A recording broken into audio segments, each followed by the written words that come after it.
Selamat malam.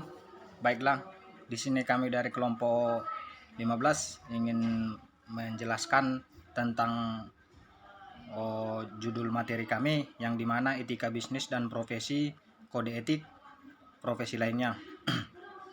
Kami dari kelompok 15 dengan Aminatul Husna Lubis, dengan saya sendiri Rajuhai Mutagalung dan Esrildo Fernanda.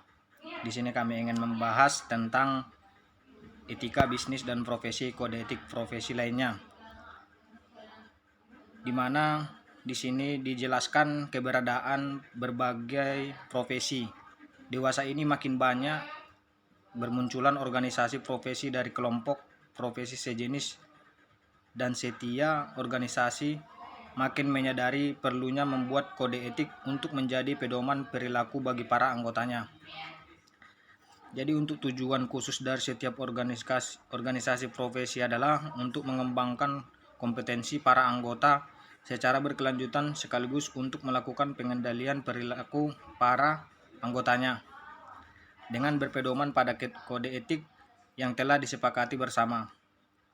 Kelompok-kelompok organisasi profesi seperti ini tidak membeda-bedakan latar belakang sesuai peranggotaan mereka, baik dari sektor swasta ataupun sektor publik.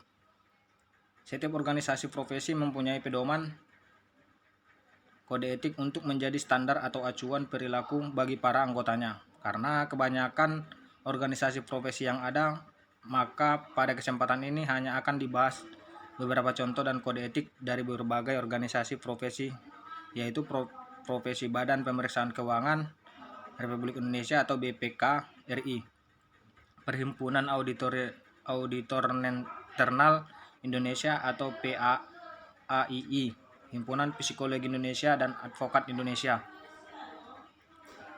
Untuk selanjutnya, kode etik Badan Pemeriksaan Keuangan Republik Indonesia atau BPK RI. Kode etik BPK dituangkan dalam Peraturan Badan Pemeriksaan Keuangan Republik Indonesia Nomor 2 Tahun 2007, serta telah diumumkan dalam Lembaran Berita Negara Republik Indonesia Nomor 110 Tahun 2007. Kode etik ini berlaku untuk anggota dan pemeriksa BPK. Anggota BPK dan pemeriksa BPK mempunyai pengertian yang berbeda menurut Pasal 1 Ayat 2 dan 3 Peraturan Badan Pemeriksaan Keuangan Republik Indonesia Nomor 2 Tahun 2007, yaitu anggota BPK adalah pejabat negara pada BPK yang dipilih oleh DPR dan diresmikan berdasarkan keputusan Presiden. Pemeriksaan BPK adalah orang yang melaksanakan tugas pemeriksaan, pengelolaan, dan tanggung jawab keuangan negara untuk dan atas nama BPK. Di sini ada nilai-nilai dasar terdiri dari atas. Yang pertama, mematuhi peraturan perundang-undangan dan peraturan kedinasan yang berlaku.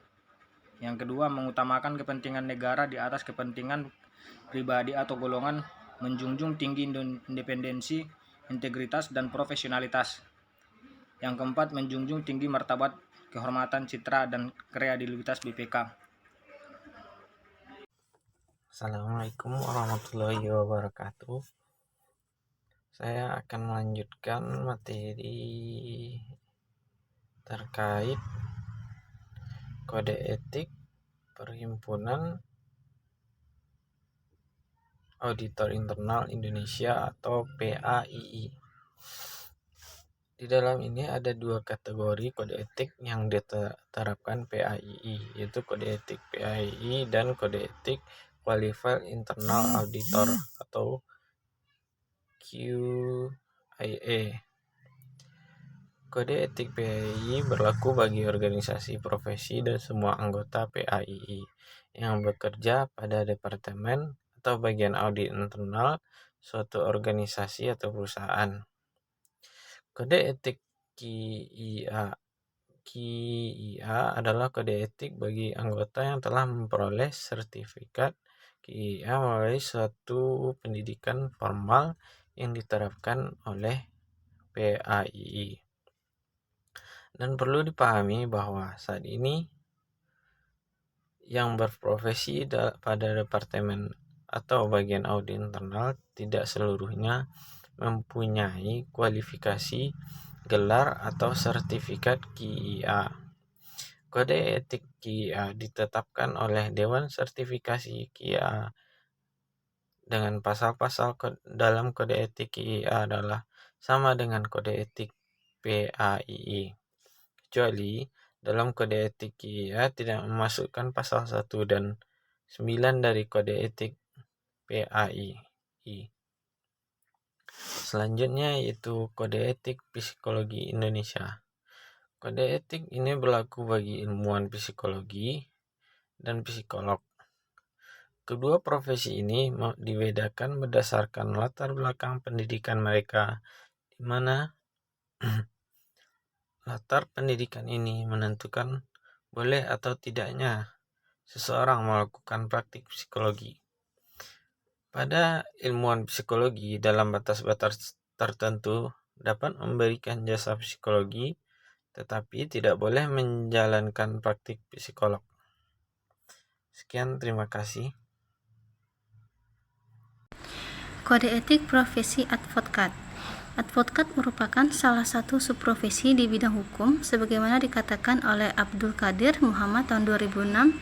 Peraturan hukum mengatur dan menjelaskan sebagaimana seharusnya. A. Legislator menciptakan hukum. B. Pejabat melaksanakan administrasi negara. C. Notaris merumuskan kontrak-kontrak harta kekayaan. D. Polisi dan jaksa menegakkan ketertiban hukum. E. Pengacara membela kliennya dalam menginterpretasikan hukum. F. Hakim menerapkan hukum dan menetapkan keputusannya. G. Pengusaha menjalankan kegiatan bisnisnya. H. Konsultan hukum memberikan nasihat hukum kepada kliennya. Dan I. Pendidik hukum menghasilkan ahli hukum. Selanjutnya dikatakan bahwa pekerjaan yang ditangani oleh para profesional hukum tersebut merupakan bidang-bidang profesi hukum yang jika dirinci adalah sebagai berikut. Yang pertama, profesi legislator. Yang kedua, profesi administrasi hukum. Yang ketiga, profesi notaris. Yang keempat, profesi polisi. Dan yang kelima, profesi jaksa. Yang keenam, profesi advokat atau pengacara. Kemudian profesi hakim, profesi hukum bisnis, profesi konsultan hukum, dan yang terakhir profesi dosen hukum. Menurut Noto Hamid Jojo atau dalam Abdul Qadir Muhammad tahun 2006, seorang profesional di bidang hukum perlu memiliki sikap manusiawi, kemudian sikap adil, sikap patuh, dan sikap jujur. Perbandingan kode etik. Dengan membandingkan keempat contoh kode etik profesi atau profesi BPK, auditor, internal, dan psikologi, dan advokat, tidaklah mudah untuk mencoba memahami apakah ada nilai-nilai, prinsip, atau nama-nama dasar yang berlaku di universal untuk semua profesi. Hal ini mengingat adanya keragaman penggunaan penulisan, isi, dan konsep-konsep yang digunakan. Meskipun agak sulit dengan pendekatan yang ada pada pembahasan sebelumnya, tapi perbedaan tersebut dapat dibandingkan perbedaan dengan memperhatikan beberapa hal. Yang pertama, semua profesi berdampak atau bermanfaat bagi kepentingan umum, meskipun arti umum mempunyai tingkat keluasan yang berbeda. Yang kedua, untuk menjaga kepercayaan publik dalam setiap kode etik profesi, pada umumnya ditekankan pentingnya memelihara kompetensi tinggi secara berkelanjutan. Yang ketiga, kompetensi mencakup pengetahuan melalui pendidikan formal sesuai dengan latar belakang profesinya.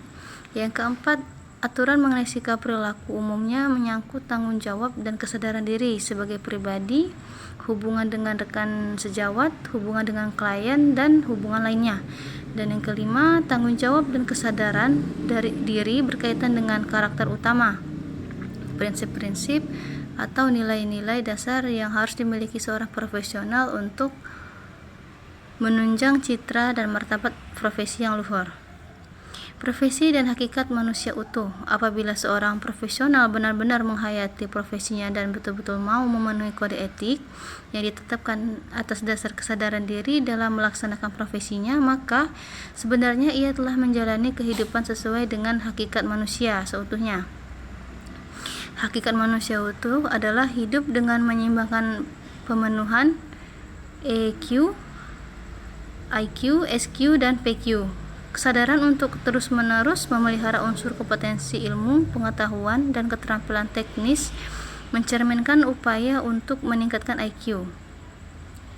Kesadaran untuk menumbuhkan sikap perilaku yang baik dalam menjalankan profesi sebenarnya sekaligus untuk memupuk IQ dan SQ, membangun karakter, prinsip-prinsip, dan nilai-nilai dasar seperti bertakwa kepada Tuhan Yang Maha Esa, menanamkan integritas, kejujuran, independensi, objektivitas, dan sejenisnya merupakan fondasi untuk membangun SQ.